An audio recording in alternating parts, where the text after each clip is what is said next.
2013 A-level paper එකේ යාන්ත්‍ර විද්‍යාව ප්‍රශ්නය. මේකත් 2006 ප්‍රශ්නය වගේම ගුවන් යානයක් සම්බන්ධයෙන් ඇවිල්ලා තියෙන්නේ. එතකොට මේක මුලින්ම මෙන්න මෙහෙම කියනවා.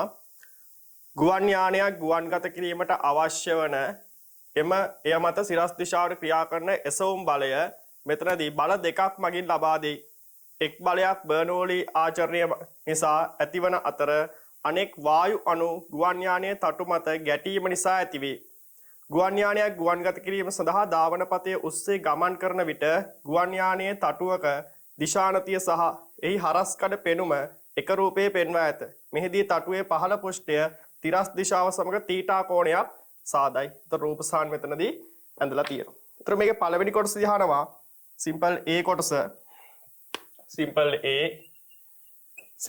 A වල පළවෙනි කොටස. එහෙනම් අපි කියවලා බලමු. මෙතන තියෙනවා පොළවට සාපේක්ෂව වායු අණු නිසලව පවතින බව උපකල්පනය කර කිසියම් අවස්ථාවකදී ගුවන් යානයේ v වේගය ලෙස ගන්න. හරිද? කිසියම් අවස්ථාවකදී ගුවන් යානයේ වේගය v ලෙස ගන්නලු එක් වායු අණුවට සිම්පල් m ස්කන්ධයක් ඇති බවද උපකල්පනය කරන්න. එක් වායු අණුවක් තටුව සමග සිදු කරන පූර්ණ ප්‍රත්‍යක්ෂ සංඝටනයක් ලෙස සලකන්න. ගුවන් යානයට සාපේක්ෂ වායු අණු වල වේගය රූපේ දක්වා ඇත. ඊට පස්සේ තියෙනවා වායුවේ පහළ පෘෂ්ඨයේ ලම්බක දිශාව ඔස්සේ වායුවේ ගම්‍යතාව වෙනස් වීම සඳහා ප්‍රකාශනයක් මෙන්න මේ වැසුරෙන් ගන්නලු. එහෙනම් මේ බලන්න. මෙතනදී අත්තටුව මෙන්න මෙහෙම තියෙනවා. ওই විදිහේ හැඩයක්. ඔන්නම අත්තටුව තියෙනවා. හරිද? ඊට පස්සේ මේකෙදී වායු අණුවක් ඇඳලා තියෙනවා. ඒක v වේගයෙන් තමයි එන්නේ. m ස්කන්ධයක් තියෙන වායු අණුව v වේගයෙන් කියලාවිලා මේකේ ගැටෙනවා. මේක ගැටුණාට පස්සේ මෙන්න මේ ආනත කෝණය θ කියලා දීලා තියෙනවා. මේ ආනත කෝණය θ කියලා දීලා තියෙනවා. ඊට පස්සේ මෙතනදී මෙයා මෙන්න මේ දිශාවට පොලාපනින්. හරිද? එහෙනම් මෙතන කෝණයක් දීලා තියෙනවා θ කියලා. හරිද? එහෙනම් මෙතනදී ගත්තොත් එහෙම මේක අහලා තියෙන්නේ මොකද්ද? මෙතනදී තහඩුවේ පහළ පෘෂ්ඨයේ ලම්බක දිශාව ඔස්සේ වායුනක ගම්‍යතාව වෙනස. එහෙනම් ලම්බක දිශාව ඔස්සේ ගම්‍යතාව වෙනස හොයන්න නම් මෙන්න මෙයා විභේදනය කරගන්නවා. එහෙනම් විභේදනය කරගත්ත පස්සේ තහඩුව ඔස්සේ විභේදනය කරාම එන්නේ v cos θ. තහඩුවට ලම්බකව විභේදනය කරාම මේ පැත්තට එනවා v sin θ. ඊට පස්සේ මෙයා විභේදනය කරාම මෙයා ආයේ පූර්ණ ප්‍රත්‍යස්ත නම් මේකෙදි මෙයා පොලාපනින්නෙත් v වේගයෙන්මයි. එහෙනම් මෙතනදී ගත්තොත් එහෙම මේ දිශාවට විභේදනය කරාම v cos θ, මේ පැත්තට විභේදනය කරාට පස්සේ මේක v sin θ. ඔන්න ඔය විදිහටයි එන්නේ. හරිද? එහෙනම් බලන්න මේ දිශාවට තිබ්බ ප්‍රවේග සංරචකයේ විශාලත්වය හෝ දිශාව වෙනස් වෙලානේ. එහෙනම් මෙතනදී මේ දිශාවට ගම්‍යතාව වෙනසක් නැහැ. එහෙනම් මෙතනදී අපිට ලම්බක දිශාවට අහන්නේ. ඉතින් මේක අදාළ වෙන්නේ මෙන්න මේ ගම්‍යතාව වෙනස තමයි අහන්නේ. එහෙනම් අපිට ගන්න පුළුවන් මෙතනදී ගම්‍යතාව වෙනස. එහෙනම් ඩෙල්ටා mv අපි මේක ලියමු තටුවට ලම්බක. තටුවට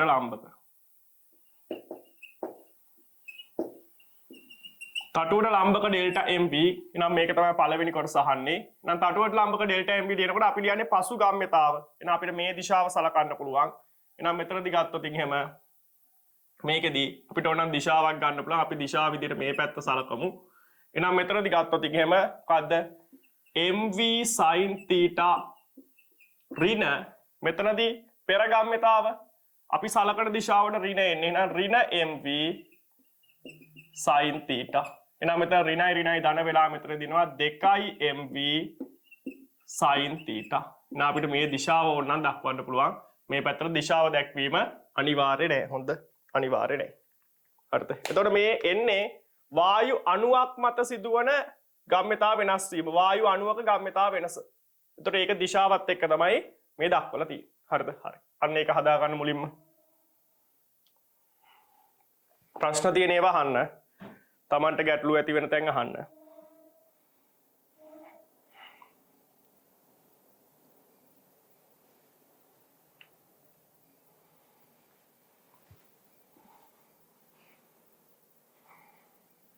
හරි. ඊළඟ කොටසේ අහනවා මෙතනදී මේකෙදී v mv හරි ඒ වතරින් ප්‍රකාශනයනේ. ඊට පස්සේ තප්පරයේ කාලයක් තුලදී තටුවේ ගැටෙන වායු අණු සංඛ්‍යාව සිම්පල් n නම් ඉහත එක ප්‍රතිඵලය භාවිතයෙන් මෙතනදී අනුඝට්ටනය නිසා තටුව මත ජනනය වන සිරස් බලය සඳහා ප්‍රකාශනයක් ලබා ගන්න. එතකොට අපිට නිකම්ම ප්‍රකාශන විතරයි අහලා තියෙන්නේ. ප්‍රකාශන විතරයි අහලා තියෙන්නේ. අපි මෙතනදී ගත්තොත් අපි දිශාවත් සලකලා වැඩේ කරමු. හරිද? එහෙනම් මෙතනදී දෙවෙනි කොටස අහන්නේ මොකද්ද? බලය. එහෙනම් බලය සමානයි මොකද්ද? ගම්‍යතා වෙනස් වීමේ ශීඝ්‍රතාවය. බලය සමානයි ගම්‍යතා වෙනස් වීමේ ශීඝ්‍රතාව. එහෙනම් මෙතනදී ගත්තොත් එහෙම තප්පරයකදී ඇතිවෙන බලය හොයාගත්තා නම් හරිනේ. එහෙනම් මේ බලන්න. F සමානයි. මෙතනදී කොහොමද එන්නේ? මේකෙදී අපිට ගන්න පුළුවන් එක් අණුවක ගම්‍යතා වෙනස. එහෙනම් 2m v sin theta. එහෙනම් තප්පරයකදී ගැටෙන අණු ගාන දීලා තියෙනවා. එහෙනම් n බෙදීම තප්පර 1. හරිනේ. ඔය විදිහට එන්නේ. එහෙනම් මෙයාගේ දිශාව මේ දිශාව. මේ වායු අණුවක් මත බලය. එහෙනම් මෙතන කැපිටල් F සමානයි 2m v sin theta ගුණ කිරීම n ගුණ කිරීම කැපිටල් n. ඒතර මේකේ දිශාව මම දක්වනවා මෙන්න මේ දිශාව. ඒතර මේක කවුරු මතද බලය? මේක ලියනවා වායු අණුවක් මත බලය. වායු අණුවක් මත බලය. එහෙනම් මෙතනදී නිව්ටන්ගේ තුන්වන නියමයට අනුව මෙන්න අත්තටුව කොහොම આવතින් එහෙම වායු අණුවක් මත බලය මෙහෙට. මොකද්ද මේ දිශාව? මේ දිශාව මෙතනින් අපිට පැහැදිලි තටුවට ලම්බක දිශාව. මෙතනින් මේ දිශාව මේ ප්‍රවේගයන්ගේ දිශාවනේ මේ ආවේ. එහෙනම් මේක මොන දිශාවද? තටුවට ලම්බක දිශාව. එහෙනම් මෙතනදී ගත්තොත් එහෙම මේ දිශාවට වායු අණුවක් මත බලය නම් අත්තටුව මත බලය ඇති වෙන්නේ කොහෙටද? මේක මෙන්න මේ දිශාවට. මෙන්න මේක අත්තටුව මත බලය. මේ F අගයමයි අත්තටුව මතත් බලය. දිශාව විතරයි වෙනස් වෙන්නේ. ඒක එහෙම වෙන්නේ නිව්ටන්ගේ තුන්වන නියමයට අනුව. නිව්ටන්ගේ තුන්වන නියමයට අනුව ඒක ඒ විදිහට වෙනවා. එහෙනම් මෙතනදී ඊට පස්සේ මොකද්ද වෙන්නේ? ඊළඟට බලන්න. මෙතන අපෙන් අහන්නේ මේකෙදි සිරස් බලය සඳහා ප්‍රකාශනයක්. එහෙනම් තීටවත් එතනට ඇතුළත් වෙන්න ඕන තව පාරක්. එහෙනම් මෙතනදී මේක තිරසට ආනතිය. තිරසට ආනතිය තමයි අපෙන් අහන්නේ කොච්චරක්ද? මෙතනදී මේක තීටා. එහෙනම් මේ අවස්ථාවේදී ගන්න පුළුවන් අපිට කෝණය ගත්තොතින් මේක තිරසට ආනතිය තීටා. එහෙනම් මෙතනදී ගත්තොත් එහෙම මේ විදිහට ගන්න පුළුවන් මේකේ සිරස් දිශාව. නම් මෙතන කෝණය තීටා. එතන කෝණය තීටා නම් අනුවරිණ තීටා වලින් මෙතන කෝණය තීටා. එතන කෝණය තීටා නම් අපිට ගන්න පුළුවන් මෙන්න මේක අපි සිරස් දිශාව මේ පැත්තට සැලකුවොත් මෙතන කෝණයක් තීටා. බලන්න හරිද කියලා. මෙන්න බලන්න. තටුවේ තිරසට ආනතිය තීටා. එහෙනම් මෙතන කෝණය අංශක 90යි. එහෙනම් මෙතන අනුවරිණ තීටා. මේ බලය කියන මේ රේඛාව තටුවට ලම්බකයි. එහෙනම් මෙතන කෝණය තීටා. එහෙනම් බලය සිරසට ආනතිය තටුව තිරසට තීටා කෝණයක් ආනත වෙනකොට අපිට මේ කෝණ ගැන සැලකුවාම බලය සිරසට තීටා කෝණයක් ආනතයි. එහෙනම් මෙතනදී අපිට ගන්න පුළුවන් සිරස් බලය මෙතනදී අපිට ගන්න පුළුවන් තටුව මත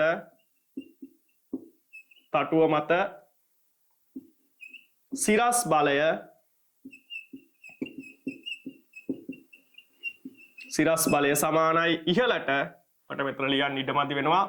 මේක ඉහළට අපි F අකුරෙන් ලියමු. එහෙනම් මොකද්ද? F cos theta. එහෙනම් F අපිට ආදේශ කරන්න පුළුවන්. F ආදේශ කළා මම මෙතන යටින් ලියන්නම් මේක. හරිද? මෙතන අර ලියන සමාන ලකුණට යටින් එන්න ඕන.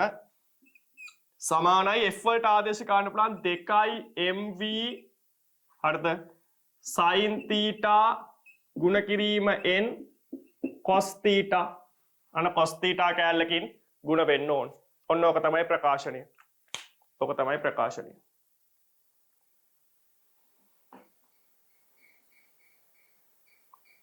හරි මේ රෙකෝඩින් එක Zoom රෙකෝඩින් එක බලන්නේ නැහැ නේ කවුරු. මම YouTube එකට දාන්නම් වීඩියෝ එක හරිද?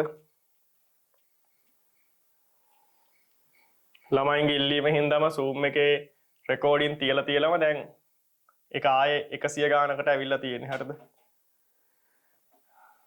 කලනුත් 100 ගානක් වෙලා Zoom එක හිර වුණා හරිද? කින්ද මේ ওই පන්ති යන ළමයි එහෙම රෙකෝඩින් බලන්න කොට ගහගෙන එහෙම තියෙනවා නම් විශේෂයෙන් 23 අය තමයි ඔය කරදරකාරී වැඩේ කරන්නේ. 22 21 අයගෙන් එහෙම කරදරයක් නැහැ. මේ පන්ති එක කියලා වැඩකුත් නැහැ. හරිද? හරි. එතකොට ඔන්න තටුව මත සිරස් බලය. එහෙනම් සිම්පල් A කොටස එතනින් ඉවරයි. සිම්පල් A කොටස එතනින් ඉවරයි. හරිද? ඊට පස්සේ මෙතන B කොටස ගුවන් යානයක් ගමන් කරන විට එහි තටුවක් කැපිටල් A සපල හොඳට මතක තියාගන්න සපල වර්ගඵලය තමයි දීලා තියෙන්නේ. දැන් තටුවේ වර්ගඵලය නෙවෙයි. හොඳ තටුවේ සපල වර්ගඵලය දීලා තියෙන්නේ. ඒ කියන්නේ සපල වර්ගඵලය කියන්නේ ඔලුවට ගන්න බලය ඇති වෙන වර්ගඵලය. හරිද? මෙන්න මේ බලය ලම්බකව ක්‍රියා කරන වර්ගඵලය තමයි දීලා තියෙන්නේ. හරිද? දැන් තටුවේ වර්ගඵලය නෙවෙයි. තටුවේ වර්ගඵලය දුන්නා නම් ගානන හදනකොට ඒක සපල වර්ගඵලය බවට පත් කර ගන්න ඕන. හරිද? සපල වර්ගඵලය බවට පත් කර ගන්න ඕන. මෙතනදී දීලා තියෙන්නේ කෙලින්ම සපල වර්ගඵලය. ඒකින්ද හරි ලේසි. හරිද? එතකොට ගත්තොත් ඉතින් මෙතනදී සපල වර්ගඵලයක් පිසදවනු ලබන අතර දෙක රූපය නිසා තප්පරය කාලය අන්තරයක් තුලදී කැපිටල් AV පරිමාවක මෙතනදී වායු අණු තටුවේ ගැටේ. හරිද? වායු අණු තටුවේ ගැටේ. වාතයේ ඝනත්වය D ලෙස සලකන්න. එක තප්පරයක් තුලදී තටුවේ ගැටෙන හරිද? වායු අණු වල මුළු ස්කන්ධයේ කැපිටල් AV හා D ඇසුරෙන් ලියා දක්වන්න. මම මේ රූප සහන මකනවා. දැන් හරිනේ. ඔන්න සිම්පල් A කොටස උතනින් ඉවරයි. මේ A level වලට ගාන හදද්දි මම මෙතන දිශාවත් කතා කරානේ. A level වලට ගාන හදද්දි මේ දිශාව ගැන ලියලා තිබීම අපේක්ෂා කරලා තිබ්බේ නෑ. හොඳද? මම දිශාවත් ගත්තා. එතකොට ගම්‍යතා වෙනස වායු අණු මත ගම්‍යතා වෙනස මේ දිශාවට. ඒකේ ප්‍රතිවිරුද්ධ දේ තමයි තටුව මත තියෙන්නේ. හරිද? ඒකේ ප්‍රතිවිරුද්ධ දේ තමයි තටුව මත තියෙන්නේ. දැන් ඊට පස්සේ අපි හදන්නේ B කොටස. හරි. දැන් එතකොට මේකෙදි ගත්තොත් එහෙම දැන් තටුව අපි මෙහෙමයි කියලා ගත්තොත් එහෙම බලන්න මේකෙදි ඔන්නෝම වායුව ඇවිල්ලා වදිනවා කියලා හිතන්න. තටුවේ මේ බලන්න මම මේ සපල වර්ගඵලය ගැන පැහැදිලි කරන්නයි ගන්නෙ. මෙන්න තටුවේ මේ වායු කොටස මම මේ කොටසක් ඇඳලා තියෙන්නේ. මේ වායු කොටස තටුවේ වදින තටුවේ වර්ගඵලය බලන්න. මෙන්න මෙතන වර්ගඵලය තමයි තටුවේ වර්ගඵලය. මේ ටික. හරිද? මේක ත්‍රිමාණව හිතන්න මෙහෙම තියෙනවා කියලා. හොඳ මේ හරස් කැපුමක් ඇඳලා තියෙන්නේ. එතකොට මේක මෙහෙම ඉස්සරහටත් තියෙනවා කියලා හිතන්න. එතකොට මේ තියෙන්නේ මෙන්න මේ රේඛා දෙක අතරින් මේ තටුවේ ආවරණය වන වර්ගඵලය කියන්නේ වායු කොටස වදින තටුවේ වර්ගඵලය. එතකොට මෙන්න මෙහෙම මම ඇඳොතින් මේ මම මෙන්න මෙහෙම මුහුණතක් ඇඳොතින් මෙහෙම මුහුණතක් ඇඳොතින් මේ තියෙන්නේ වායු අණු තටුවේ වදින සපල වර්ගඵලය. මේ තියෙන සපල වර්ගඵලය. මේ තියෙන සපල වර්ගඵලයේ කැපිටල් E. පැහැදිලිද? ට්‍රොයි විදියටයි ඒකෙදි සපල වර්ගඵලය කියන එක මොකක්ද කියන එක තේරුම් ගන්න ඕනේ. මෙන්න මේ ටික දැන් මේකට අනුරූපව මේක ත්‍රිමාණව හිතන්න. මේ විදිහට දැන් මෙහෙම මේ විදිහට තටුව තියෙනකොට මේ විදිහට ආවට පස්සේ මේකේ කිසියම් වර්ගඵලයක් තියෙනවනේ. තටුවේ වර්ගඵලය. ඒතර මේ තියෙන්නේ වායු අණු තටුවේ වදින සපල වර්ගඵලය. සපල වර්ගඵලය. හරිද? හරි. එතකොට දැන් මෙයා මොන වේගයෙන්ද එන්නේ? මෙයා එන්නේ v වේගයෙන්. v වේගයෙන්. එහෙනම් තප්පරයක කාලයක් තුලදී තප්පරයක් කාලයක් ගත්තොත් අපි මේ වගේ තැනක් සැලකුවොත් මොකද වෙන්නේ? මේ වගේ සීමාවකුයි මේ වගේ සීමාවකුයි සැලකුවොත් තප්පරයක කාලයක් මෙතන t සමානයි 0 මෙතන t සමානයි 1. අපි මේ වගේ දේවල් කරලා තියෙනවා. එහෙනම් කොච්චරද මේකේ දිග? මේකේ දිග v. මේකේ දිග v. එහෙනම් ඔන්න ඔය දෙන්නගේ ගුණිතයෙන් තමයි ඔය ගානේ කියලා තියෙන මොකක් ආවේද? මොකද්ද? තප්පර එකක කාලයක් තුලදී AV පරිමාවක ඇති වායු අණු තටුවේ ගැටේ.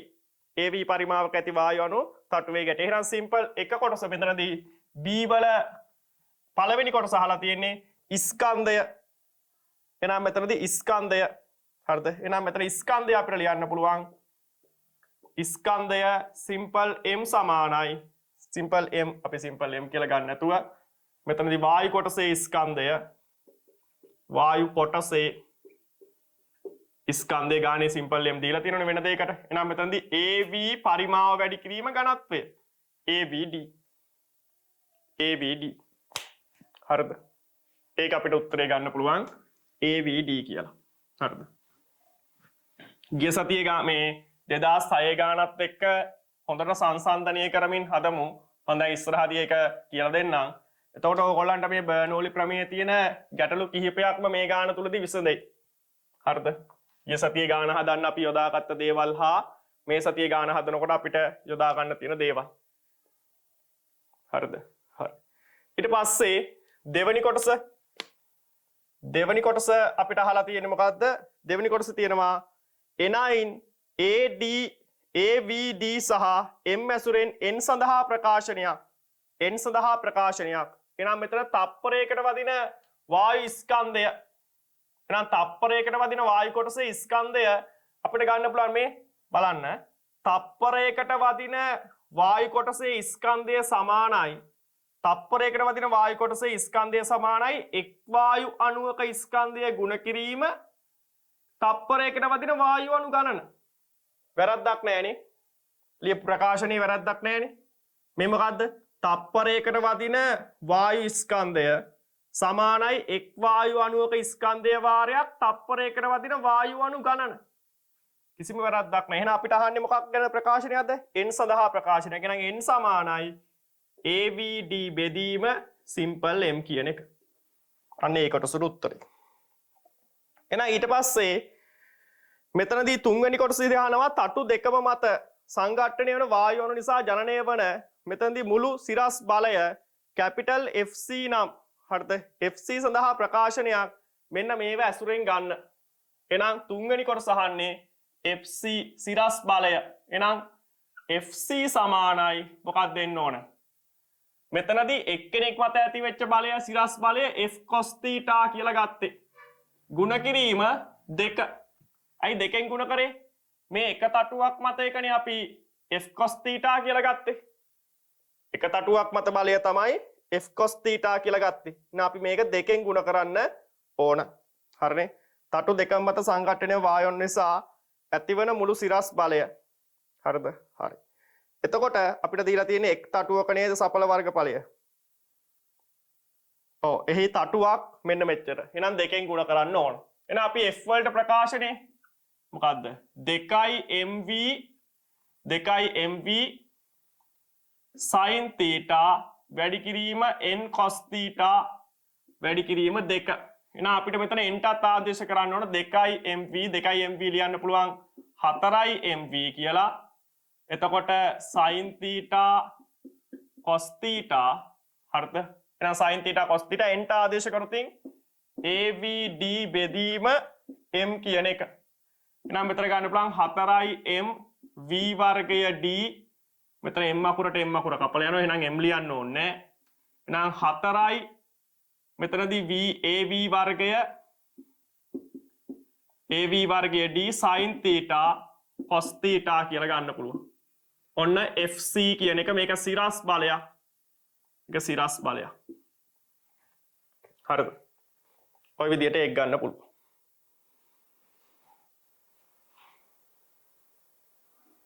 හරි. ඊට පස්සේ ඉතින් හතරවෙනි කොටස ලේසි. බලන්න හරිම ලේසි ප්‍රශ්නයක්.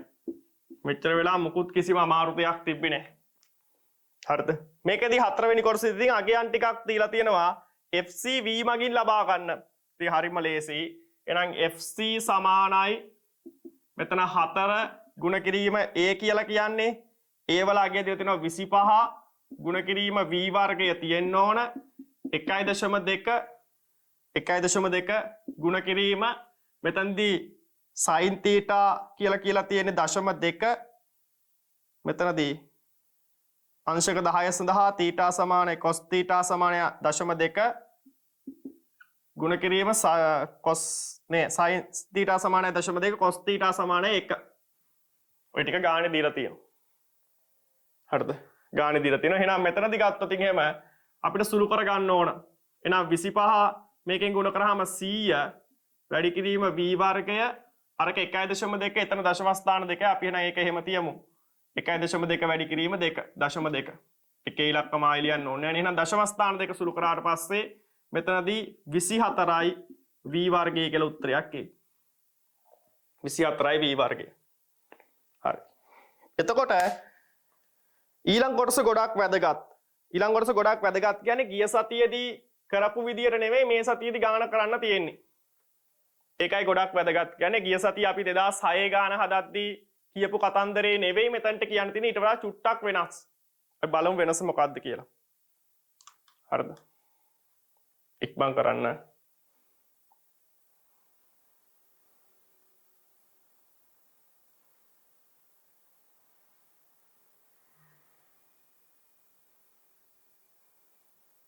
ප්‍රශ්න තියෙනවා නම් අහන්න. විශේෂයෙන් ওই 22 අය බොහොම පැහැදිලිව මේවා ලියලා තියා ගන්න. හරිද? බොහොම පැහැදිලිව ලියලා තියා ගන්න. හරියට විභාගයට පිළිවෙලට සූදානම් වෙන්න. හරිද? තව මාසෙකින් විතර ගත්තට පස්සේ මේ ගණන් ටික හදපු තැන කොහෙද කියලා හොයාගන්න බැරි තරමට කරන්න එපා. එහෙම කරොත් කවදාවත් මේ A level කියන වැඩ කොට ඕගලන්ට ඉවර කරන්න හම්බෙන්නේ නැහැ. එහෙම අපිලිවෙලට වැඩ කරොත්. හරිද? පිළිවෙලට මේ වැඩේ කරගෙන යන්න. හරිද? හරි. ඊට පස්සේ ඊළඟට බලන්න තටුවේ හැඩය නිසා ගුවන් යානයට සාපේක්ෂව තටුවට යන්තම් උඩින් සහ තටුවට යන්තම් පහළින් වායු ප්‍රවාහයේ සාමාන්‍ය වේග පිළිවෙලින් මෙන්න මේ අගයන් දීලා තියෙනවා. හරිද? වේග දෙකක් දීලා තියෙනවා. එහෙනම් තටුවට යාන්ත්‍රමින් උඩින් ඇති පීඩනය P1 ද තටුවට යාන්ත්‍රමින් පහළින් ඇති පීඩනය P2 ද රැසගෙන බර්නෝලි ආචරණය නිසා තටුවේ පීඩන අන්තරය මෙන්න මෙලෙස ලිවිය හැකි බව පෙන්වන්න. හරිද? දැන් ළමයෙක්ට මම ගිය සතියේ ගානේදී කිව්වා මේකෙදි තටුවේ ඉහළටයි පහළටයි බර්නෝලි සමීකරණය යොදන්න බෑ. තටුවේ එකම අනාකූල රේඛාවට දානවා නම් මෙතන ලක්ෂයකට සර්ව සම කරලා ගන්න කතාවක් ගැන තමයි කිව්වේ. මම ඒක ගැන කියන්නම්කෝ. එතකොට මම තාමත් කියනවා කිසිම විදියකින් එකම අනාකූල රේඛාවේ නැති ලක්ෂ වලට බර්නෝලි සමීකරණය ලියන්න බෑ. එහෙම ලියුවොත් ඒ තියරි එක වැරදි. හරිද? ඒ තියරි එක වැරදි. එහෙනම් මේ බලන්න. මෙන්න දැන් තටුව මම මෙතන අඳින්නම්. කොහොම තියෙන්නේ? හරිද? දැන් මේකෙදි ඔච්චර ආනතියක් නැහැනේ.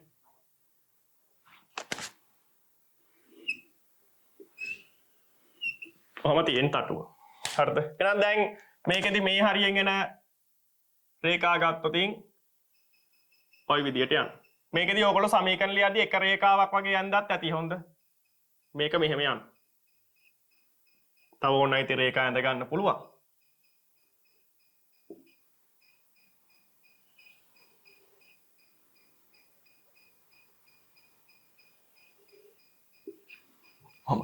එහෙනම් මෙන්න මෙතන ලක්ෂයකදී වේගය දීලා තියෙනවා. මෙතන ලක්ෂයක් ගන්නම්. මෙතන ලක්ෂයකදී වේගය දීලා තියෙනවා. ඒක කීයද? ඒක දීලා තියෙනවා මෙතනදී 7යි v බෙදීම. එහෙනම් 7යි v බෙදීම 6යි. මෙතන ලක්ෂයකදී වේගය දීලා තියෙනවා. ඒක 5යි v බෙදීම 6යි.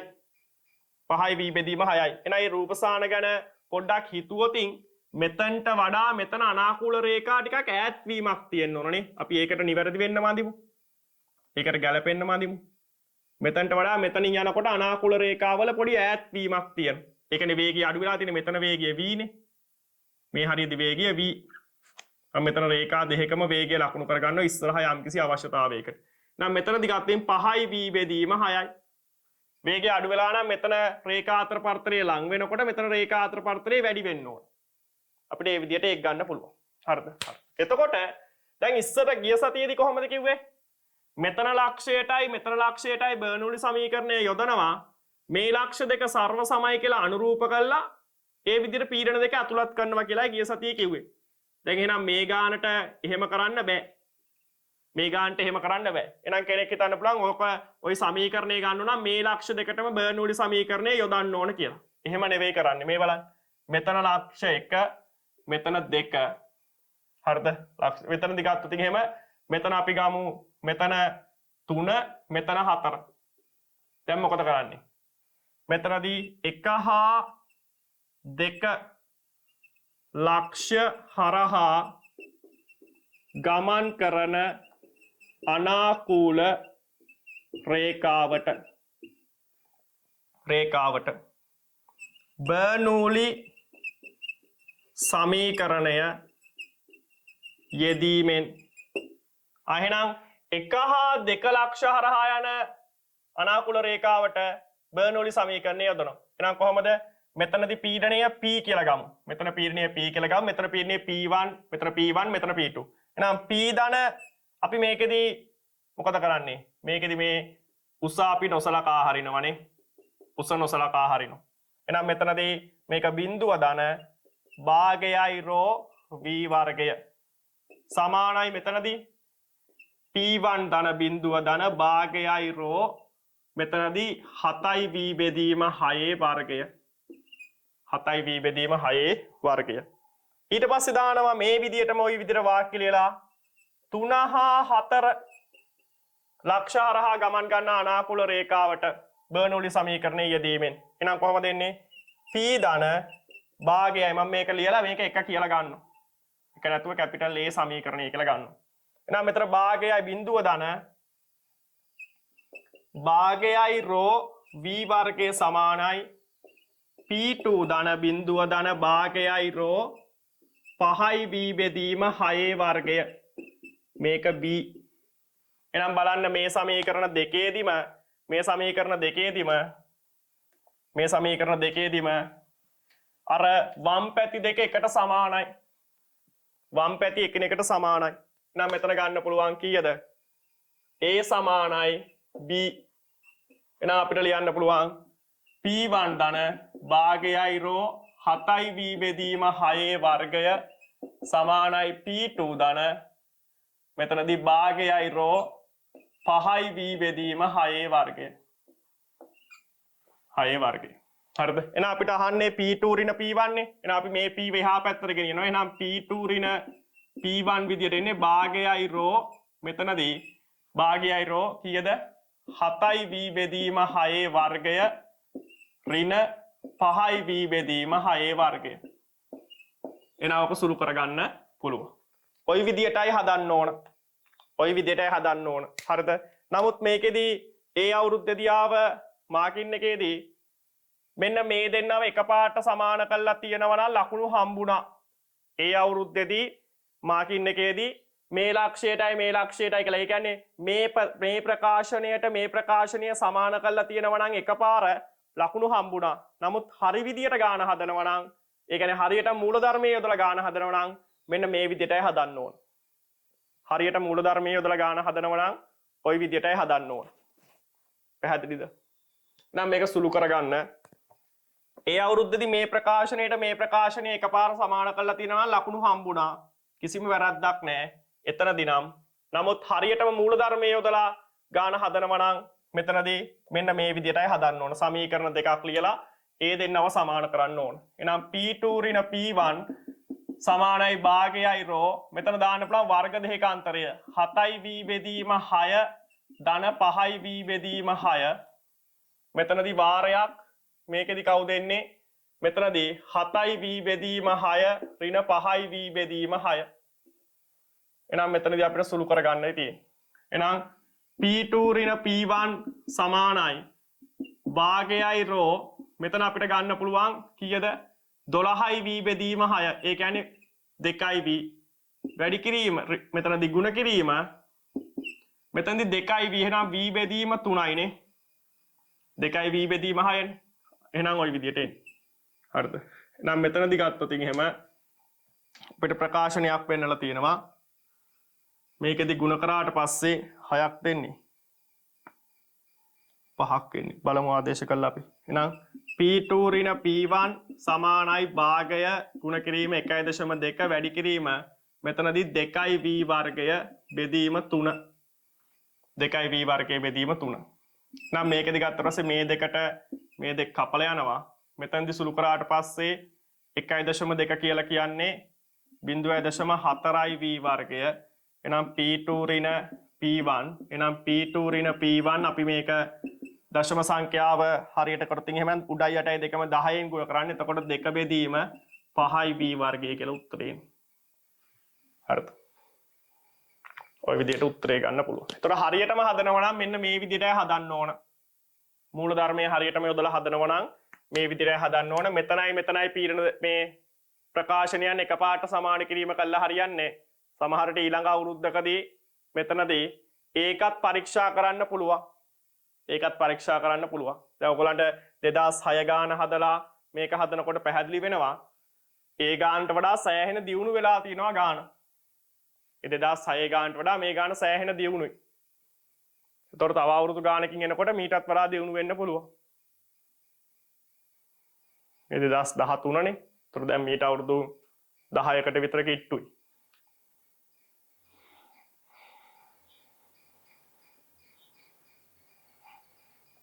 හරි. එතකොට ඒ ප්‍රකාශනය හරි. එතකොට ওই විදිහට ප්‍රකාශන දීලා තියෙනවා නම් හරි පහසුයි අපිට ඒක හොයා ගන්න. ප්‍රශ්න මොනවා හරි තියෙනවා නම් අහන්න.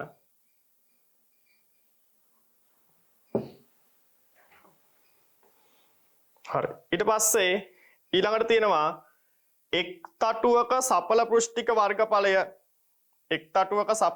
වර්ගඵලය කැපිටල් A 120ක් නම් හරිද? ඉහත පීඩනාන්තරය නිසා තටු දෙක මත ඇතිවන සඵල හරිද? ඇතිවන මුළු සිරස් බලය FBI ගනිමු. එහෙනම් cos සමානයි මෙච්චරයි. එහෙනම් අපි දන්නවා ගිය සතියේදීත් ඉගෙන ගන්නකොට මේකෙදී මේක මෙහෙමනම් තටුවට ලම්බකව තමයි මේ බලය ඇති වෙන්නේ. අන්න අර පීඩනාන්තරයේ හින්දා ඇතිවන බලය. ඒතර මේ පීඩනාන්තරයේ හින්දා ඇතිවන බලය අපිට කැපිටල් F ලියන්න පුළුවන්. අපි ඒ කැපිටල් F කියලා ගත්තොත් හරිද? නැත්නම් අපි කලින් එක F කියලා ගත්ත හින්දා මේක F ඩෑෂ් කියලා ගමු. එහෙනම් කොහොමද? P2 ඍණ P1 වාරයක් කැපිටල් A පීඩනාන්තරය නැත්නම් පීඩනය ගුණ කිරීම වර්ගඵලය. ඒතර මේ සඵල එක්කෙනා තමයි A කියලා දීලා තියෙන තටුවක. හරිද? එහෙනම් මෙතනදී ගත්තොත් මේකෙදි ඉස්සෙල්ලා වගේමයි තටුව තිරසට තීටා කෝණයක් ආනත නම් මෙයා තිරසට කොච්චර කෝණයක් ආනතයිද? එයා තිරසට ආනත නම් මෙයා සිරසට ආනත වෙනවා. එහෙනම් මෙතනින් අපිට ඕන නම් මෙතනිනුත් කෝණේ දාන්න පුළුවන්. මේක තීටා. හරිද? ඔය විදියට. බලන්න මෙතන තීටා නම් මෙතන 90යි මෙතන 90 ඍණ තීටා. ඒ දෙන්න 90 හින්දා මෙතන තීටා. එහෙනම් ඒක ඒකාන්තර කෝණ වලින් මෙතනත් තීටා. හරිද? හරි. එහෙනම් මෙතනදී ගත්තොත් එහෙම මම මේ රූපසාන මකනවා. මේකදී ගත්තොත් එහෙම කොහොමද එන්නේ? එහෙනම් අපිට ගන්න පුළුවන් FB සිරස් විහෙලට ඇති වෙන්නේ FB සමානයි මොකද්ද? මෙතනදී කෙලින්ම F dash cos theta. එහෙනම් මෙතනදී F dash වලගේ P2 ඍණ P1 වාරයක් කැපිටල් A cos theta. මේවා එකපාර ආදේශ කරත් කමක් නැහැ. මම මේ ඔයගොල්ලන්ට කොහොමද මේවා ආවේ කියන එක පැහැදිලි වෙන්නයි මෙහෙම ලියන්නේ. හරිද? කොහොමද මේවා ආවේ කියන එක පැහැදිලි වෙන්නයි මෙහෙම ලියන්නේ. ඕගොල්ලෝ එකපාරටම මෙතන මේක අරගෙන මේකටත් අරක ආදේශ කරලා එකපාරටම මෙතන පළවෙනි පදේම මේ දෙන්නටත් ආදේශ කළා ප්‍රකාශනය ලියුවත් කිසි වැරද්දක් නැහැ. එහෙනම් අපිට මේකට ප්‍රකාශනයක් තියෙනවා 2 බෙදීම 5යි v වර්ගය capital A cos theta. Capital A cos theta. හරිද?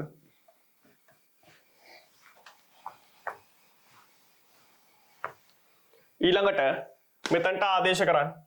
ඒතර අපිට v වර්ගයේ ඇසුරෙන් තමයි අහන්නේ. හරිද? v මගින් ලියා දක්වන 2 බෙදීම 5 v වර්ගය කැපිටල් A කියන්නේ 120. මෙතන දෙයක් අමතක වුණා. මේ එක්කෙනෙක් මතනේ බලය. කැපිටල් A කියලා දීලා තියෙන්නේ එක් වායු. මෙතනදී අපිට කැපිටල් A කියන එක බලන්න තටුවක. එහෙනම් මෙතන 2කින් ගුණ වෙන්න ඕන. අන්න 2 ඉලක්කම අමතක වුණා. 2කින් ගුණ වෙන්න ඕන. එහෙනම් මෙතන 120 toy තටු වල වර්ගඵලය ආදේශ කරන් තියෙනකොට හොඳට බලන්න එක තටුවකද නැත්නම් තටු දෙකේමද දීලා තියෙන්නේ කියලා. එහෙනම් 120 මෙතනදී ගුණ කිරීම cos 10 කියලා කියන්නේ අපි කෝණේ ලියන්න ඕනේ. cos 10 කියලා කියන්නේ මෙතන කියනවා එක ලෙස උපකල්පනය කරන්නලු. එහෙනම් 1 වැඩි කිරීම 2. වැඩි කිරීම 2. එහෙනම් 5න් කැපෙනවා මේක 5 වරක් 2යි 24යි. එහෙනම් 24 වරක් 4 25ට 1යිනේ අඩු. එහෙනම් 100ට 4ක් අඩුයි. එහෙනම් මෙතනදී 96යි v වර්ගය. එහෙනම් අන්න FB සිරස් විහෙලට. හරි. 96යි v වර්ගය.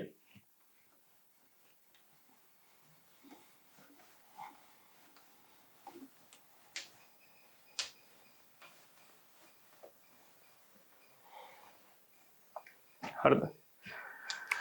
ඊට පස්සේ මේකෙදී D කොටසේ අහලා තියෙන්නේ ගුවන් යානයේ ස්කන්ධය මෙන්න මෙච්චර නම් ගුවන් යානයේ එසවීමට අවශ්‍ය අවම වේගය. එහෙනම් මෙතනදී මොකද වෙන්නේ? යාන්තමින් එසවෙන විට D කොටස යාන්තමින්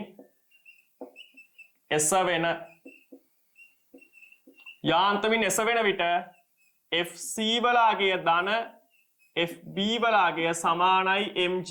ගානේ මුලම සඳහන් කරනවා මේ දෙන්නාගේ එකතුවෙන් තමයි යානය ඔසවන්නේ කියලා. ගානේ මුලම සඳහන් කරනවා මේ දෙන්නගේ එකතුවෙන් තමයි මේ දෙන්නම උදව් වෙනවා කියලා සලකනවා. එහෙනම් මෙතනදී අපිට මේක ආවේ කීයද 24යි v වර්ගය ධන 96යි v වර්ගය සමානයි mg කියලා කියන්නේ මෙතනදී කීයද අගය දීලා තියෙන්නේ 4.32 වැඩි කිරීම 10 4 වැඩි කිරීම 10. එහෙනම් මෙතනදී අපිට සුළු කරගන්න පුළුවන් මෙතනදී 120 එහෙනම් v වර්ගය සමානයි 432 බෙදීම 120 වැඩි කිරීම 10 වර්ගය ගුණ කිරීම 10. නම් මේකට මේක කපල යනවා. නම් 12න් කැපෙනවද බලන්න.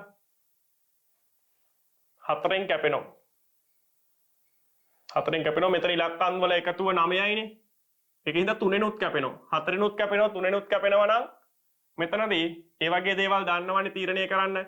අන්තිම ඉලක්කම් දෙක 4 ගුණාකාරයක් නම් අවසාන ඉලක්කම් දෙක 4 ගුණාකාරයක් වෙන. ඒ කියන්නේ 4ෙන් බෙදෙන සංඛ්‍යාවක් නම් 4ෙන් බෙදෙන සංඛ්‍යාවක් නම් ඒ ඉලක්කම් මොකද වෙන්නේ 4ෙන් බෙදෙනවා. අන්තිම ඉලක්කම් දෙක ඒවා සුළු කිරීම සාමාන්‍ය මූලිකම ගණිත දැනුම ඕ ලෙවල් කාලේ එහෙම ওই වගේ දේවල් කියනවනේ. අන්තිම ඉලක්කම් දෙක 4 ගුණාකාරයක් නම් ඒක 4ෙන් බෙදෙනවා. ඒතර 432 4 ගුණාකාරයක් හින්දා මේක 4ෙන් බෙදෙනවා කියලා තීරණය කරන්න පුළුවන්. ඊට පස්සේ ඉලක්කම් වල එකතුව 3 හෝ 6 හෝ 9 නම් ඒක 3ෙනුත් බෙදෙනවා. එහෙනම් 3ෙනුත් බෙදෙනවා 4ෙනුත් බෙදෙනවා නම් අනිවාර්යෙන් ඒක 12ෙනුත් බෙදෙනවා. හරිද? 12ෙනුත් බෙදෙනවා. එහෙනම් මෙතන අපිට 12ෙන් බෙදා ගන්න පුළුවන් 12 වරක් 3යි 12 වරක් 3යි දැන් 36යි. එහෙනම් ඒ කියන්නේ මෙතනදී 36 4යි. හරිද? 7ක් ඉතුරු වෙනවා. එතකොට 4යි 72යි. එහෙනම් මෙතනදී මේක ගත්තට පස්සේ 36 කියලා එනවා. හරිද? එහෙනම් මෙතනදී v වර්ගය සමානයි 3600යි. එහෙනම් d සමානයි 60යි ms ඍණ 1. 60යි ms ඍණ 1. අන්න එහෙනම් මේක යාන්ත්‍රමින් ඔසවන්න 60යි ms ඍණ 1 කියන ප්‍රවේගයක් ගන්න ඕන. 60යි ms ඍණ 1 කියන ප්‍රවේගයක් ගන්න ඕන. හරිද? ඊට පස්සේ බලන්න ඊළඟ කොටස.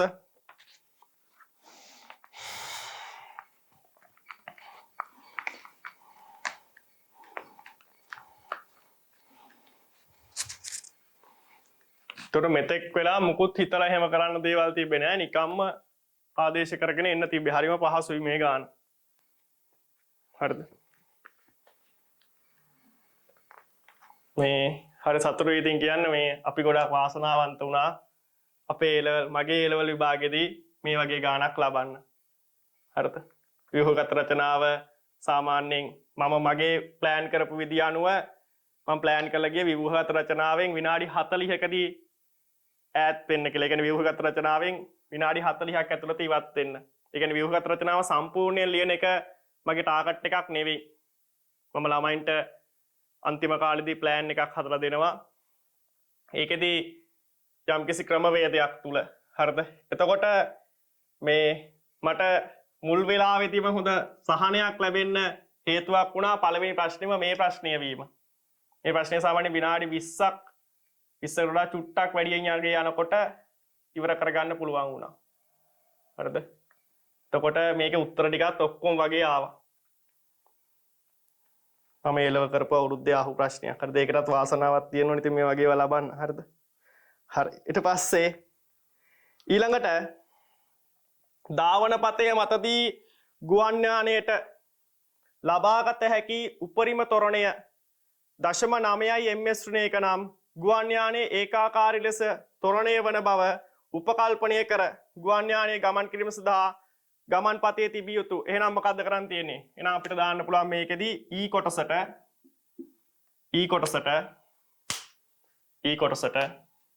කොහෙටද දාන්නේ? ගුවන් යානයට මේ දිශාවට මොකද්ද දාන්නේ? අපි දැන් දන්නේ මොනවද? කාලය දන්නේ. එහෙනම් කාලය දන්නේ නැත්නම් v වර්ගය සමානයි u වර්ගය ධන 2ක් as. එහෙනම් v වර්ගය කියන්නේ 60 වර්ගය බිඳුවේ වර්ගය ධන 2යි a කියන්නේ 0.9යි s කියන්නේ s. හරිද? එහෙනම් මෙතනදී 3600 එහෙනම් මෙතනදී බිඳුව 1.8 s. එහෙනම් මෙතනදී ගත්තොත් s සමානයි 3600 බෙදීම 1.8 ඒ කියන්නේ 36000 බෙදීම 18. එහෙනම් මේකෙන් කපනවාම 2යි. එහෙනම් 2000යි මීටර. ඕන 2000යි මීටර කියලා උත්තරේ තිබ්බත් කමන්නේ. S සමානයි 2 කිලෝමීටර. 2 කිලෝමීටර. හරිද? S සමානයි 2 කිලෝමීටර. එහෙනම් අපිට උත්තරේ ලියලා තියන්න පුළුවන්. මෙතනදී ගුවන් පතේ තිබිය යුතු අවම දිග 2 කිලෝමීටර. ගුවන් පතේ තිබිය යුතු අවම දිග 2 කිලෝමීටර. ගුවන් පතේ තිබිය යුතු අවම දිග 2 කිලෝමීටර. හරිද? ඊට පස්සේ ගුවන් නියමයෝ මෙතනදී ගුවන් නියමෝ හැකි සෑම විටම හුලං හමන දිශාවට විරුද්ධ දිශාවට ත්වරණය කිරීම මගින් ගුවන් යානා ගුවන්ගත කරයි. මෙයට හේතුව පැහැදිලි කරන්න. එහෙනම් මෙතනදී මොකද වෙන්නේ? මේ බලන්න. දැන් මෙන්න මෙතනදී මම මෙන්න මෙහෙම රූපසාන් කිහිපයක් අඳින්නම්. මේක අපි 22 පන්තියේදී නම් ප්‍රශ්න සාකච්ඡා කරද්දී කරා. ඔය විදියට ගුවන් යානයේ v වේගයෙන් මෙහෙට යනවා. වාතය මෙතනදී නිශ්චල. හරිද? වාතය නිශ්චල. නැත්නම් වාතයේ ගමන් ගන්නා වේගය 0යි. වාතයේ වේගය 0යි. එහෙනම් මේක සරල සමයි. මොකද වෙන්නේ? මේක සරල සමයි. මෙතනදී ගුවන් යානය ඔහම නිශ්චලව තියෙද්දි වාතය මේ දිශාවට v වේගයෙන් යාමට. මොක සරල සමයි. ඊට පස්සේ ගුවන් යානය මෙතනදී මේ දිශාවට v1 වේගයෙන් එනවා. වාතය මේ දිශාවට v2 වේගයෙන් එනවා. එහෙනම් එතකොට මේක සරල සමයි. මොකද වෙන්නේ? මෙතනදී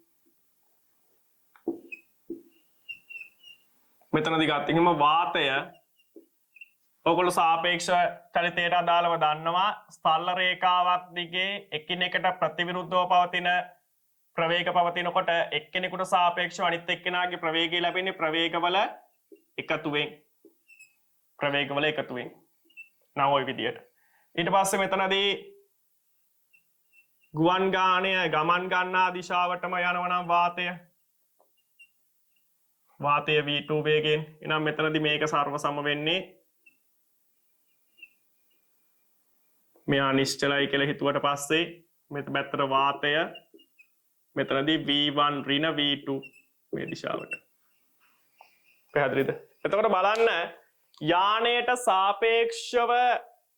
සාපේක්ෂව වාතයට උපරිම වේගයක් ගන්න පුළුවන්. දැන් මෙතන මේ කතා කරන අගය තමයි ওই ගැටලුවේ v.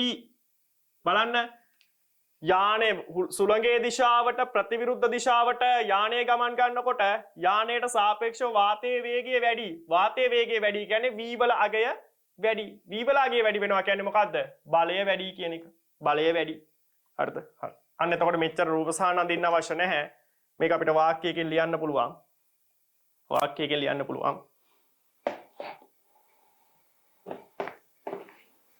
හරිද? මෙන්න මේ විදිහේ විවිධ උත්තර සඳහන් කරලා තිබ්බා. හරිද? විවිධ උත්තර මෙන්න මේ විදිහට සඳහන් කරලා තිබ්බා. මෙන්න මෙහෙම ලියලා තියෙන්න ඕන. මේ අදහස් තියෙන ඕනම එකක්. ගුවන් නියමුවෝ සුළං හමන දිශාවට එරෙහි දිශාවකට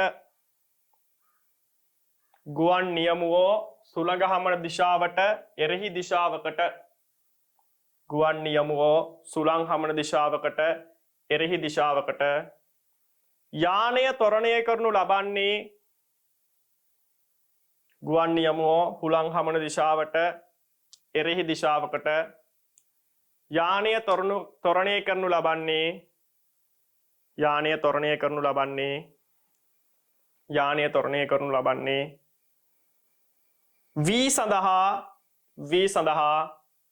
v සඳහා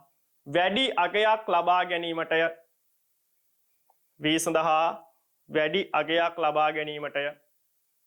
v සඳහා වැඩි අගයක් ලබා ගැනීමටය. ඊට පස්සේ එහෙම ලියලා තිබ්බත් නිවැරදි.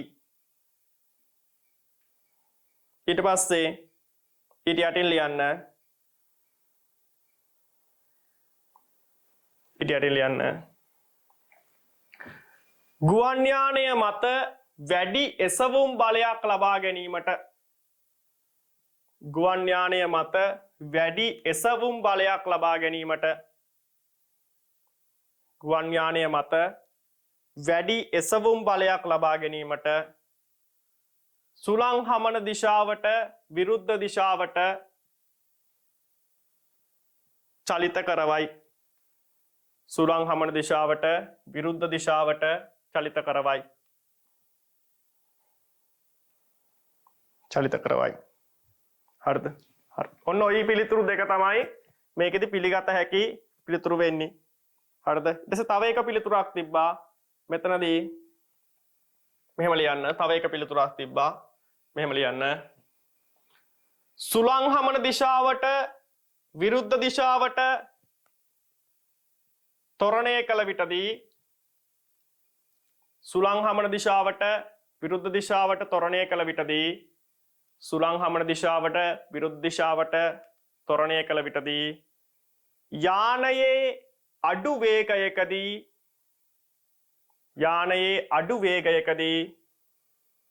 යානයේ එතන ලියා ගන්න යානයේ පොළවට සාපේක්ෂ අඩු වේගයකදී සුළං හමන දිශාවට විරුද්ධ දිශාවට ත්වරණය කළ විට යානයේ පොළවට සාපේක්ෂව අඩු ප්‍රවේගයකදී යානයේ පොළවට සාපේක්ෂව අඩු ප්‍රවේගයකදී යානයේ පොළවට සාපේක්ෂව අඩු ප්‍රවේගයකදී යානයේ පොළවට සාපේක්ෂව අඩු ප්‍රවේගයකදී එය ගුවන්ගත කරගත එය ගුවන්ගත වීම සිදුවේ. නැත්නම් එය ගුවන්ගත කරගත හැක. නැත්නම් එය ගුවන්ගත වීම සිදුවේ. යානයේ පොළවට සාපේක්ෂව අඩු ප්‍රවේගයකදී එය ගුවන්ගත වීම සිදුවේ. එය ගුවන්ගත වීම සිදුවේ. ඊට පස්සේ මේක ප්‍රශ්නේ උත්තරයට අදාළ නැහැ. වෙනම වරහන් ඇතුළේ ලියා ගන්න. මේ හේතුව නිසා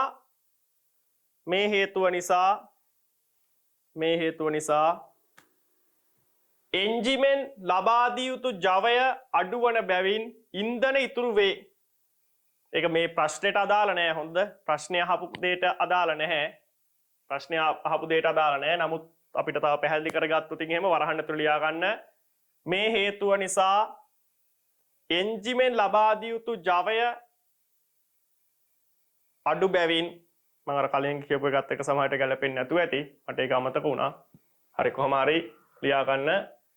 මේ හේතුව නිසා එන්ජිමෙන් ලබා දෙන බලය අඩු බැවින් මේ හේතුව නිසා එන්ජිමෙන් ලබා දෙන බලය අඩු බැවින් එන්ජිමෙන් ලබා දෙන ජවය අඩු බැවින් ඉන්ධන ඉතුරු වීම සිදුවේ. මේ හේතුව නිසා එන්ජිමෙන් ලබා දෙන ජවය අඩු බැවින් ඉන්ධන ඉතුරු වීම සිදුවේ. ඉන්ධන ඉතුරු වීම සිදුවේ. ඉන්ධන ඉතුරු වීම සිදුවේ. හරි. දැන් මේ මම අර අන්තිමටම ලියපු කරුණ අර පොළවට සාපේක්ෂව ප්‍රවේගය අඩු වෙන්න ඕන කියන එක පොළවට සාපේක්ෂව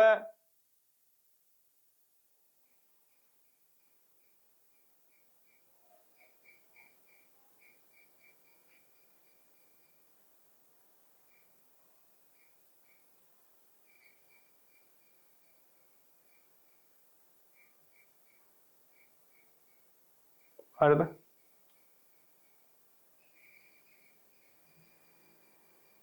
මෙහෙම ඉන්ධන කියලා සමහරට මේ මොනවා හරි භාවිතා කරන දේ හරිද? භාවිතා කරන දේ ඉතුරු වෙයි කියලා කිව්වේ හරිද?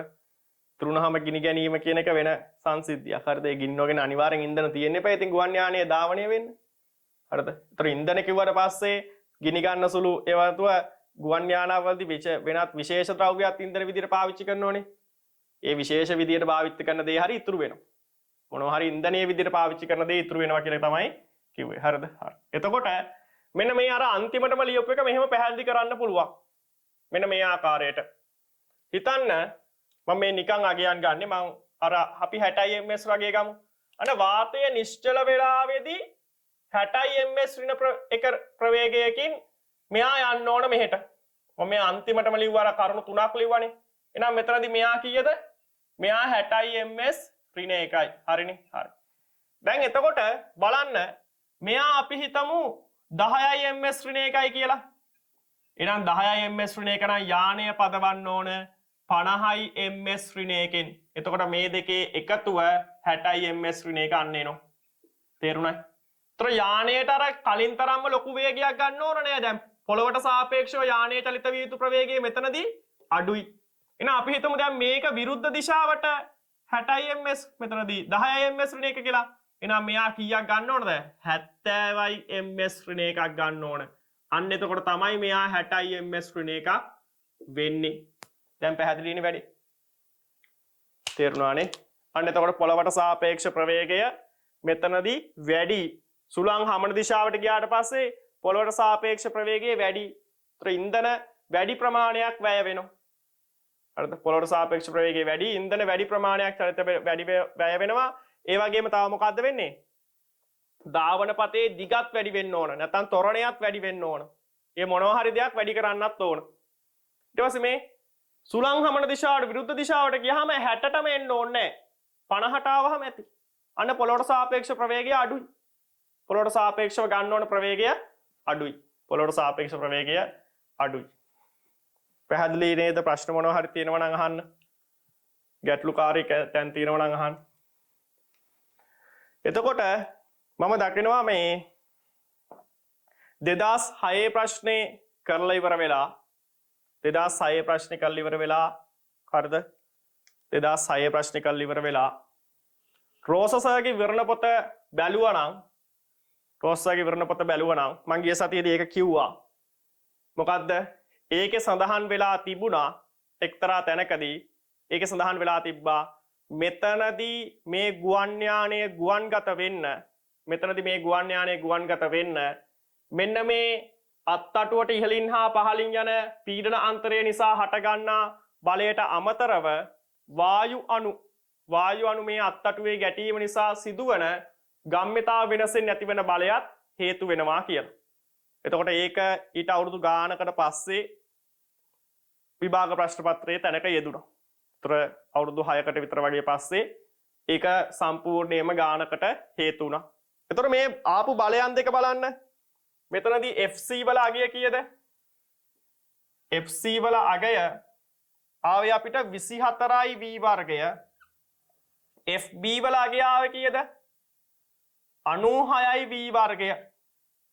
96යි v වර්ගය. එතකොට මේ දෙන්න අතර අනුපාතය FC ට FB අනුපාතය මෙතනදී 1:4යි. මේ දෙන්න අතර අනුපාතය 1:4යි. ප්‍රායෝගිකවත් මේ අනුපාතය නිවැරදි. ප්‍රායෝගිකවත් මේක හරි. මේක ප්‍රායෝගිකවත් මේ අනුපාතයම තමයි තියෙන්නේ. හරිද? ගණනය කිරීම කරලා හොයාගත්තට පස්සේ මේ අනුපාතය ප්‍රායෝගිකවත් තියෙන්නේ ওই අතර. දැන් මේක ප්‍රායෝගිකවත් නිවැරදි. නිවැරදි වේ. හරිද? ඒකත් වෙනම තැනක පොඩ්ඩක් ලියලා තියාගන්න. හරිද? ඔය දෙකනගේ අනුපාතය සමහරට මේ අනුපාතය පාවිච්චි කරලා යම් කිසි දෙයක් කරන්නත් ඉස්සරහ කාලෙක ගැටලුවකදී එන්න පුළුවන්. ඊට පස්සේ එතකොට මම මේ රෝස්සගේ විවරණ පොතේ සඳහන් වෙලා තිබ්බ වැදගත් කරුණු තමයි කියන්නේ. හරිද? එතකොට සරුංගලයක් ගුවන්ගත වෙන්න සරුංගලයක් උඩ යන්න සරුංගලයක් උඩ යාමට තනිකරම හේතු වෙන්නේ ගම්ම්‍යතාව වෙනස නිසා ඇතිවන බල. සරුංගලයක් උඩ යාමට හේතු වෙන්නේ සම්පූර්ණයෙන්ම හරිද?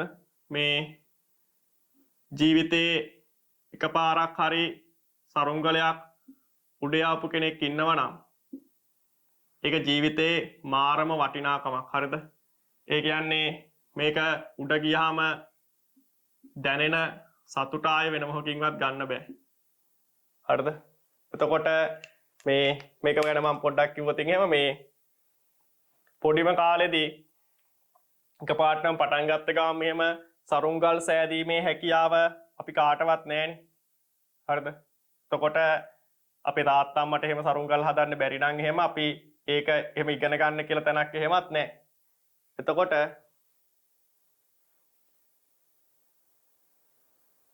හරිද?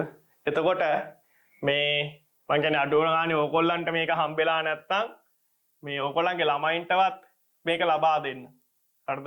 එතකොට මේක සාමාන්‍යයෙන් අයියා කෙනෙක් හරි කවුරු හරි සරුංගලයක් හදන කෙනකින් ඉතින් හදලා ඉල්ල ගන්න ඕන. මුල්ම කාලේ එහෙම පළවෙනි වතාවට සරුංගලයක් උඩ යවනම් කවුරු හරි හදලා දීපු එකක් තමයි උඩ යවන්නේ.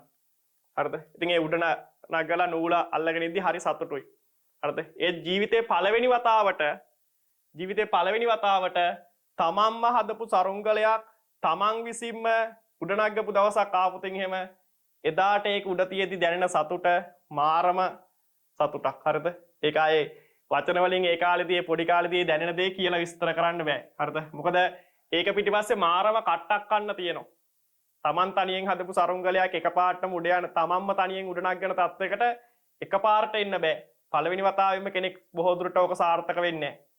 හරිද? මම අත්දැකීමෙන් කියන්නේ මම 100 පාරක් විතර වගේ try කළා අර වෙලේ දුවලා ඇඟ කහලා වටවල් වල වැටලා ඊට පස්සේ තරහ ගිහලා සරුංගලේ ඉරලා දාලා හරිද අඬලා ওই විදිය විවිධ දේවල් කළා තමයි අන්තිමේදී සරුංගලයක් උට්ටාගෙන තත්වයකටපත් වෙන්නේ. ඒතකොට මේක සාමාන්‍යයෙන් ටිකක් මේ හුලං අඩු පැත්තක ඉන්න ළමයෙක්ට වගේ නම් සෑහෙන අත්දැකීමක්. සමහර විට ළමයෙක් කියන්න පුළුවන් මම හදපු සරුංගලේ නම් එකපාරම උඩ ගියා කියලා. එහෙනම් බොහෝ දුරට ඔබ ඉන්නේ හොඳ සුළං තියෙන ප්‍රදේශයක. හොඳටම හුලං තියෙනවා. ඒතර සරුංගලේ පහසුවෙන් ගුවන්ගත වෙනවා. හරිද? එහෙම නැතුව ටිකක් ඉඳලා හිටලා ලොකු හුලං පාරක් වෙන වගේ පැත්තක ඉන්නවා නම් සරුංගලයක් උඩට ලබා ගන්නවා කියන එක සෑහෙන අපහසු කාර්යයක්. හරිද? එතකොට ඒක තමන් හදපු සරුංගලයක් පළවෙනි වතාවටම උඩ යවලා එනකොට දැනෙන සතුට ඒක මාරම සතුටක්. හරිද? ඒක පුළුවන් නම් දැන් නම් ඔයගොල්ලන්ට ඒ වගේ කට්ට කාලා විඳින්න වෙලාවක් නැහැනේ. ඒක පොඩි කාලේ 7 වසරේදී විතර විඳින්න ඕන දෙයක්. හරිද? එතකොට මෙන්න මේ සරුංගලය උඩ යැවීමට හේතුව වෙන්නේ තනිකරම ගම්‍යතා වෙනසින් ඇතිවන බලය. ගම්‍යතා වෙනසින් ඇතිවන බලය හේතු වේ. මම මේ සඳහන් කරන්නේ රොස්සගේ විවරණ පොතේ සඳහන් කරලා තිබ්බ කරුණු. මොකද 2006 තිබ්බ කරුණු ටික 2013 ගානට යෙදුණා. එහෙනම් අපිට ඉස්සරහා ගානකදී සමහර විට මේ දේවල් යෙදෙන්න පුළුවන්. හරිද? යෙදෙන්න පුළුවන්. හරි. ඊට පස්සේ අනිත් ඒවා ගාන ගැන විස්තර කිරීම තියෙන්නේ.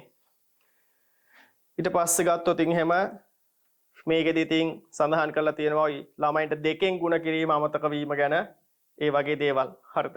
හරි. එතකොට මෙන්න මෙහෙම පොඩි කතාවක් කියනවා. හරිද? මෙවැනි ගැටලු අපි සරල ගණිතයෙන් සෑදුවත් මෙහි සිද්ධාන්තමය පැත්ත ඊතරම් සරල නොවේ. මෙවැනි දෑ ප්‍රායෝගිකව සැලසුම් කරන්නේ සුළං උමං. හරිද? සුළං උමං කියලා වචනයක් තියෙනවා මෙතන. සුළං උමං. එතකොට මෙන්න මේ වගේ එකක් තුල කෘතිමව යැවීමට මෙතන සුළං කෘතිමව යැවීමට සලස්ලා තටුවල එක් හැඩ සඳහා එසවුම් බලය නිරීක්ෂණය කළ හැකිය. මෙවැනි ප්‍රායෝගික පරීක්ෂණවලදී පවා බල දෙකම v වර්ගයට සමානුපාතික බව සොයා ගන්නා ලදී. මෙන්න මෙහෙම කතාවක් තියෙනවා. මෙන්න මේ ගුවන් යානා නිපදවන්න ගුවන් යානාවල තටු සාදා ගැනීමේදී මේවට තටු තියෙනවනේ. මේ තටු සාදා ගැනීම කරන්නේ තටුවල හැඩය මෙතනදී නිපදවීම කරන්නේ සුළං උමං කියලා. ඒ කියන්නේ කෘතිමව සුළං ඇති කරන්න පුළුවන් ප්‍රදේශයක්. අපිට මේ වගේ උමගක් වගේ ගන්න පුළුවන්. ඔහම උමං මාර්ගය. මේ උමග හරහා වේගයෙන් සුළං ධාරාවක් යවනවා. එහෙනම් මේ සුළං ධාරාවේ අපිට ඕන අර තටුව තියලා ඒක මත ඇතිවන බලය ගණනය කරන්න ඒක හොයන්න ක්‍රමයක් අපිට ගන්න පුළුවන්. අන්න ඒ විදිහට තමයි හොඳම හැඩය මොකක්ද කියන එක අපි හොයාගන්න. හරිද? පරීක්ෂණ කරන්නේ ඒ වගේ දේවල්. සමහර විට ඉස්සරහා කාලෙකදී මේ වගේ දෙයක් වුණත් විභාග ප්‍රශ්නකදී අහන්න පුළුවන්. හරිද? විභාග ප්‍රශ්නකදී අහන්න පුළුවන්. හරි. එහෙනම් අපි ඊට පස්සේ ඊළඟ ප්‍රශ්නේ බලමු. හරිද? ප්‍රශ්න මොකුත් නැහැ නේද මේ ගැටලුවේ?